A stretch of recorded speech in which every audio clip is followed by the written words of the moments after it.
Friends, आप क्या जानते हैं कि balance section, under enforce section या ओवर इनफोर्स सेक्शन में क्या फर्क होता है?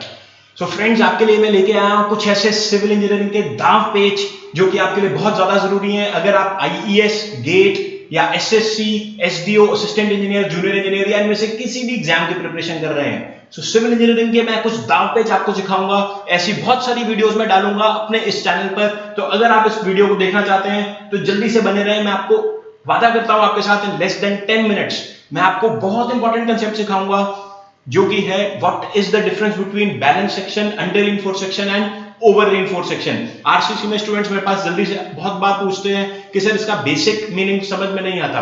तो आप कोई भी अच्छे लेवल का अगर इंटरव्यू फेस कर रहे हैं वहां पर आपसे बहुत हाई प्रोबेबिलिटी है कि ये पूछेंगे कि बैलेंस सेक्शन, ओवर और अंडर इनफोर्स सेक्शन होता क्या है। तो मैं आपको जल्दी से बता देता हूं, ध्यान से सुनना इस वीडियो को।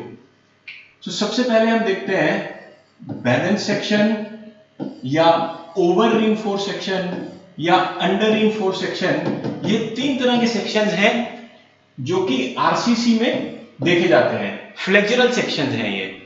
तो मैं आपको ये तीनों सेक्शंस बताऊंगा बट सीधा नहीं बताऊंगा। पहले जरा ध्यान से समझना कि आपको स्ट्रेस स्ट्रेन कर्व्स पता होनी चाहिए कंक्रीट की और स्टील की। तो मैं यहां पर दो स्ट्रेस स्ट्रेन कर्व्स बनाऊंगा, कंक्रीट, तो ये मैं बना रहा हूं कंक्रीट के लिए और ये मैं बनाऊंगा स्टील के लिए। आप इसको बस अच्छे से समझ लो, याद कर लेना और मैं 100% एश्योरेंस देता हूं कि आपको कभी नहीं भूलेगा इस वीडियो के बाद। कंक्रीट का मैं बनाऊंगा stress versus strain curve and similarly इसका मैं बनाऊंगा स्ट्रेस वर्सेस स्ट्रेन कर्व। ये मैं देख रहा हूं एज पर आईएस 456 2000। सो जो आईएस 456 2000 आरसीसी का कोड है लिमिट स्टेट डिजाइन का, उसके अकॉर्डिंग ही हम बात करेंगे। तो अगर मैं कंक्रीट की कर्व देखूंगा वो कैसी बनती है, कंक्रीट की जो कर्व बनती है वो कुछ इस तरह से होती है। ये जो रीजन होता है ये होता है पैराबोलिक रीजन, मतलब इतने रीजन को आप पैराबोलिक कहते हैं और इतने रीजन को आप रेक्टेंगुलर कहते हैं। इसलिए इस तरह की कर्व को हम क्या कहते हैं? Rectangular parabolic curve. This type of curve is called rectangular parabolic curve.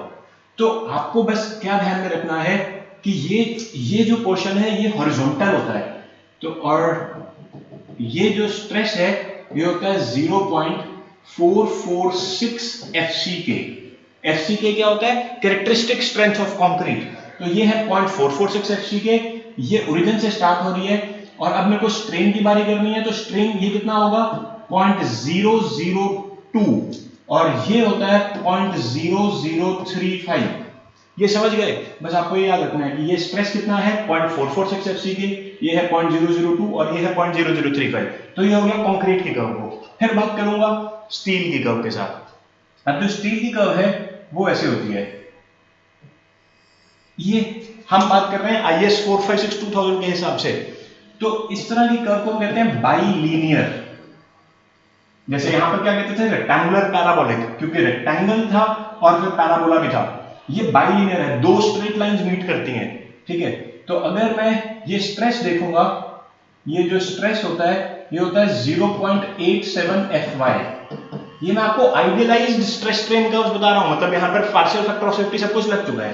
तो ये 0.87 FY होगा और जो ये वैल्यू होगी ये होगी 0.87 FY by ES, where ES is Young's modulus of elasticity of steel। तो ES क्या होता है? इसकी स्लोप होती है ना, तो इसलिए 0.87 FY by ES होगा।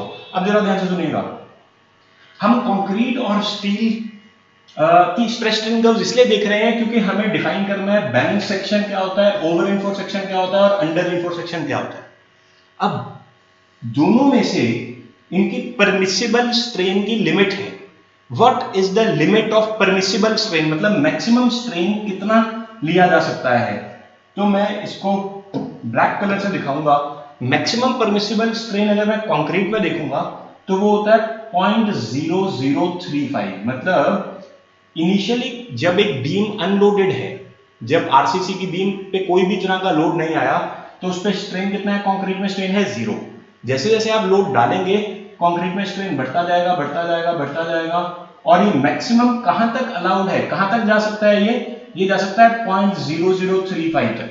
ठीक है, सिमिलरली अगर मैं स्टील की बात करूंगा तो ये इनिशियली जब बीम अनलोडेड है, मतलब किसी भी तरह का लोड नहीं है बीम पर, तो इसका मतलब स्ट्रेन कितना है, 0। उसके बाद जैसे जैसे आप लोड डालेंगे ये स्ट्रेन बढ़ता जाएगा बढ़ता जाएगा बढ़ता जाएगा, और ये कहां तक जाएगा, ये जाएगा करीबन यहां तक। तो ये इलास्टिक जोन से थोड़ा प्लास्टिक जोन में एंटर कर जाता है।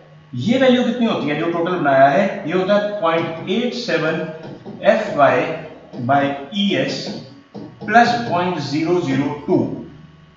मतलब ये तो था 0.87 Fy/ES और इसमें 0.002 ऐड कर देते हैं। ये इसलिए करते हैं ताकि डक्टिलिटी रहे, हमें एक इंश्योर, हम वार्निंग को इंश्योर कर रहे हैं, हमें एक वार्निंग मिल जाए फेलियर होने से पहले, ठीक है। तो आपने अभी तक क्या याद किया, कंक्रीट में 0.0035 और ये 0.002, ठीक है। अब मैं आपको बताऊंगा कि बैलेंस्ड ओवर इनफोर्स और अंडर इनफोर्स सेक्शन क्या होता है। तो अब देखिए, ध्यान से सुनना, जब दो लोगों में रेस लगती है, दो लोगों में रेस लगती है, पर्सन ए और पर्सन बी, कौन जीतता है?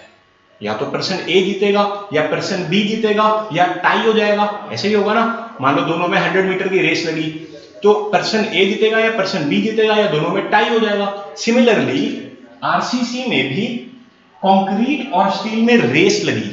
रेस किस बात की लगी कि कंक्रीट अपनी परमिसिबल वैल्यू पर पहले पहुंचेगा, स्ट्रेन की परमिसिबल वैल्यू पर, स्ट्रेस नहीं। कंक्रीट 0 से शुरू हुआ, स्ट्रेन भी 0 से शुरू हुआ, दोनों की, स्टील भी 0 से शुरू हुआ, मतलब दोनों की स्टार्टिंग लाइन तो ऑब्वियसली सेम है, रेस में स्टार्टिंग तो 0 से ही होती है ना।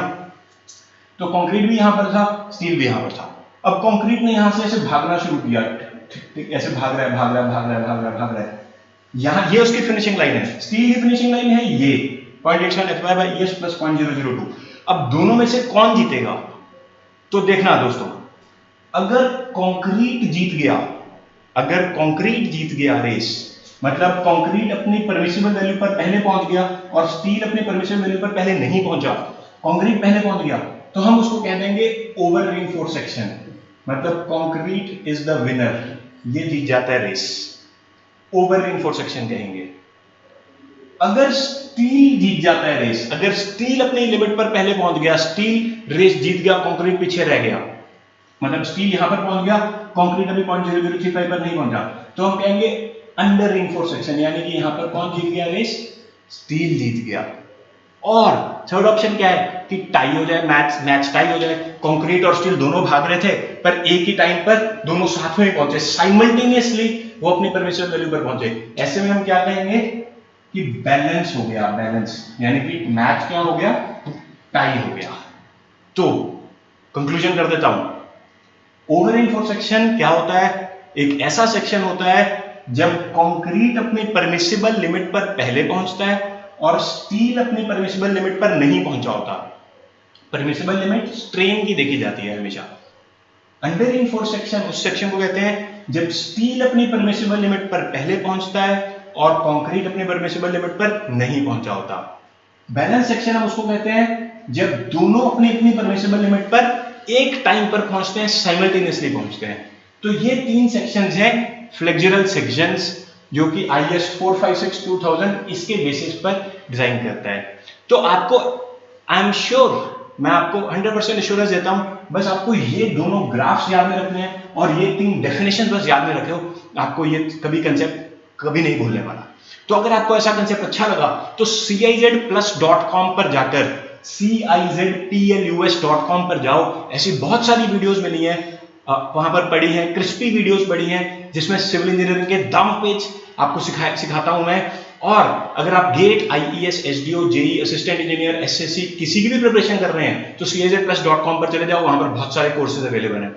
और अगर ये वीडियो अच्छी लगी हो तो इसको लाइक करना मत भूलना। इस चैनल पर अगर पहली वीडियो देख रहे हो तो सब्सक्राइब भी करो, शेयर भी करो, और मेरे को कमेंट बॉक्स में ये बताओ कि अगला टॉपिक मैं कौन सा उठाऊं, अगला कौन से टॉपिक के दांव पेच आपको सिखाऊं, तो ये जरूर मुझे बताइए। Thanks for watching this video and all the best.